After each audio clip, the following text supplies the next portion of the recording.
The winners of the White House turkey pardon were chosen through a highly competitive online vote. And once again, Nate Silver completely nailed it. The guy's amazing.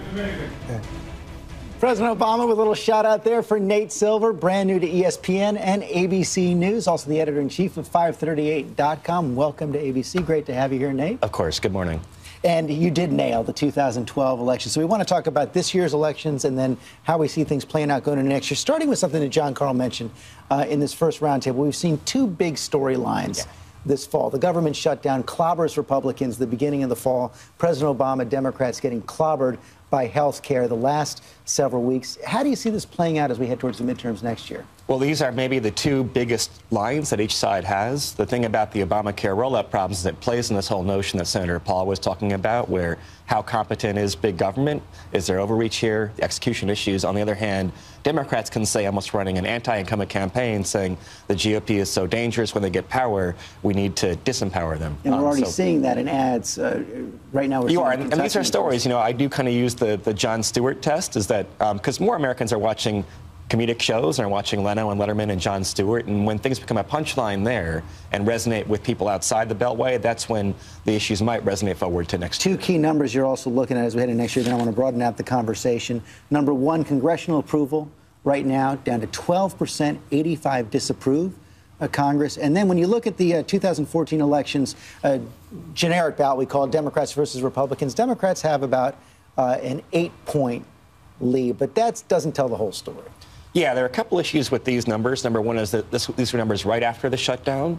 There's been in another poll, the NBC poll, we've seen Democrats retreating from their peak in that poll. But also these are numbers among registered voters and not likely voters. Usually there's a turnout gap that favors the GOP in midterm elections. Plus, we have to remember, too, that the way congressional districts are configured, most of them are somewhat Republican-leaning. Democrats are concentrated in big cities. That means Mitt Romney actually won the majority of districts last year. So although those numbers look good for Democrats superficially, very challenging for them to win back the House. And, you know, on that point, if you look at where those numbers were before the Republican wave in 2010, Democrats had an advantage on the generic ballot in Congress. Even in 1994 with the Gingrich revolution, I mean, you had Democrats had that advantage. So it wasn't quite as big as it is now, but it wasn't much different. And the great thing about Nate, which is something I referred to, is it's data-driven as opposed to sort of like, here's an anecdote. Wow, there's a big rally going on in Richmond, Virginia. It's going to change the nature of this. The other conflicting data point that I think we have looking at is the president's approval number. Because when you look at the president's approval number, you usually say, just singularly looking at that, oh, it's going to be bad for the Democrats. But then you look at the Republicans' approval number, it's really bad for the Republicans. And so I think 2014 is not going to be a wave election, in my view. It's going to be a fought-out battle by battle by battle by battle, and redistricting is going to affect that. Two big battles coming up right now, 2013. On Tuesday, we see governor's races in both Virginia and New Jersey. So for a little bit of a surprise in Virginia, Terry McAuliffe, Democrat, grew up in New York, seems to be heading towards a victory over Ken Cuccinelli, a Tea Party favorite. Both Barack Obama and Bill Clinton will be campaigning for him today. In New Jersey, Chris Christie seems to be coasting to re-election in a big blue state, despite those revelations in Double Down, and he's making no secret that he's at least looking at a presidential run. Peggy Noonan, you spent some time with Governor Christie this week. Yeah, he was beginning his big 7-day bus tour of New Jersey, right, you know, to end on Election Day. I found him to be an example of the lost joy, the lost pleasure of politics. He's out there having fun. They love him. He's going to win by, we don't know, 20, 25, whatever points. He is feeling triumphant. That is a rare thing to see in a Republican these days. So it was wonderful to witness him. Let me tell you something I've been thinking about, though, with regard to New Jersey and Virginia. New Jersey is about to, we believe, it looks like, re-elect a red state figure who is pro-life, and he's about to win by a lot of points, it appears from the polls. Ken Cuccinelli, down south in Virginia, if that's still called the South, is a pro-life guy who is expected, according to the polls, to go down. So he's going to go down in a mixed state, and Christie is going to win in a deep blue state. I'm trying to make my point here. It's that, wow, pro-life politics and social issues can be very interesting. Well, I mean, first of all, I think that Chris Christie should really enjoy this moment. When you read Double Down and you see the kinds of stuff that has not come out about him yet, and when you actually talk to people who live in New Jersey about property taxes going up, the bond rating going down, poverty growing, I think the myth of Chris Christie is going to pop like a big balloon. I think this is his last great moment. I think when you want to run as a fiscally conservative guy and your property taxes are going up and you got the worst bond rating in the state and the stuff that's in that book, let's separate those questions. Sure. I've read the parts of the book about Chris Christie. What are you specifically referring to? I mean, I saw the stuff on his vetting file. You know, it's stuff that could be uncomfortable. It has to be answered, but it doesn't seem to be disqualifying. I just haven't been out there. Listen, the stuff that I've seen, I haven't read the full book. The stuff that I've seen, when you talk about the kind of temper, when you can put together a roll of tape, you have to have a DVD full of the greatest hits of this guy yelling at people and screaming at people. I don't think it's been packaged together yet, but more importantly, that's his brand. Listen. If that's such a great brand, then why wasn't he the vice president? Well, George, here's what I think. Wednesday morning. I think it's the last great moment. Next Wednesday morning, we're going to be reflecting on.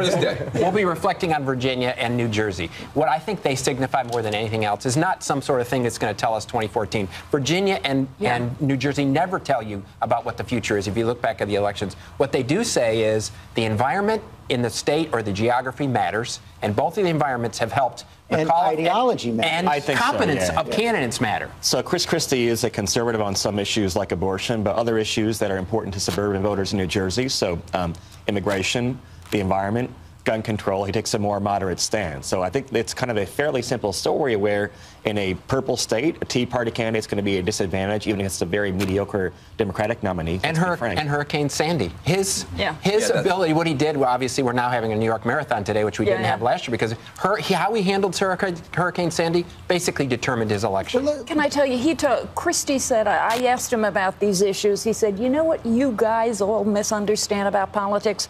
It's not about ticking off boxes and this issue and that issue.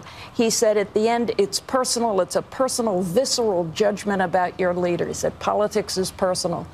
We'll see, but it was an interesting little analysis of Iowa what a and New leader Hampshire, is. He's going to have to do that. Meanwhile, John, true. Talk about Virginia for a second, because if Terry McAuliffe does indeed win, Republicans will be shut out of all the top offices in Virginia. President Obama targeted it early.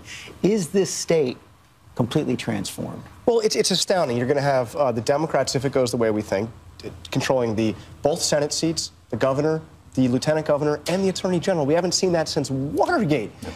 So this could be a moment in time, but what a wake-up call for the Republicans. They couldn't win anything in Virginia. And I think that it is a telling thing about the Tea Party, in that you have all this energy, but it's energy that seems to be hurting the Republicans long term. You're going to have to do an autopsy on the autopsy. You remember the autopsy where the Republicans said, listen, we've got to do better with women, we've got to do better with minorities. Cuccinelli points in the opposite direction. I think that, again, you have a Chris Christie, people excited about him. I think he's a lot weaker than people think. And I don't think the Republicans have anybody else who's going to be able to win a national election. It's a telling sign about the Virginia is a symbolic sign of the demography of the country, which hurts Republicans. We've had 8 or 9 states over the last 9 years that have moved from solidly Republican to lean Democratic. We've had 1 state that has moved from lean Democratic or solidly Democratic, West Virginia, to the Republican. So you have 8 one way, 1 the other. Demography in this country really is not a good sign for Republicans. Candidates matter. I mean, the Republicans nominated far-right candidates. Lesson for the Tea Party, Peggy Noonan? Lesson for the Tea Party? Well, I'll tell you, I think something big may be coming. A lot of people may be cruising for a bruising here. Big difference between the Tea Party now and, say, 64 and Goldwater, or 76 and Reagan. 64 and 76, Goldwater and Reagan both wanted to seize and control and win over the Republican Party. The Tea Party now shows signs of not wanting to win it, but of wanting to topple it over, wanting to do away with it. That is something new in our politics. It's going to get fought out over the next few years. What should we be watching Tuesday night?